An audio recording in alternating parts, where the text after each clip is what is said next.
Boy, oh boy, we hear about it all the time. The controversy that surrounds the coronavirus vaccine. Is it deadly?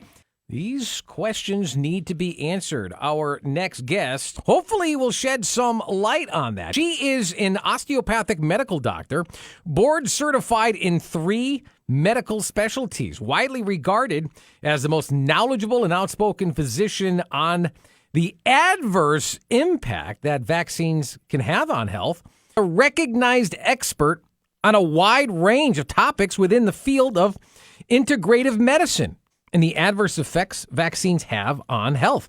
She is the author of several books, including bestseller Saying No to Vaccines. Let's welcome to the show Dr. Sherry Tenpenny. Doctor, good morning. Good morning. Thank you very much. All right, so let's go right for it here. Some people, they are petrified of getting this vaccination. I'll tell you something. When people start saying that people are going to get horribly sick and it's going to could have potential cause all different types of autoimmune diseases, well, then you start getting my attention. And could you weigh in on that with your expertise as a doctor? Sure. I've spent just to put things in context a little bit more for your listeners, I have spent the last 20 years and more than 40,000 hours digging through medical literature to expose the problems associated with vaccines. So when I started looking at COVID, it wasn't just because one day I thought, maybe I'll look into this. I have a pretty broad-based background into it. So I've been looking at the science as it's been rolling out since March of 2020.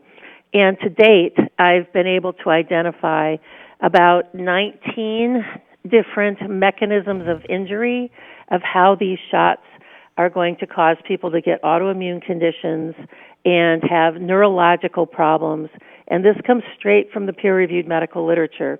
It doesn't come from conspiratology.com, and it's not just my opinion. Mm-hmm. These are things that come directly from published peer-reviewed medical literature. And a lot of that is currently being censored, right?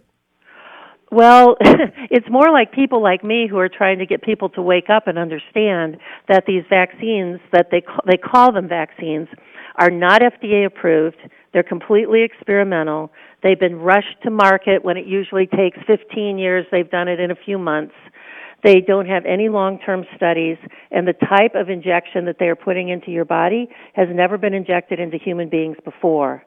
So people have a reason, a legitimate, logical reason to be concerned about being one of the experimental people that this is actually being, this experiment is actually being conducted upon, because we don't know what the long-term complications and the potential are.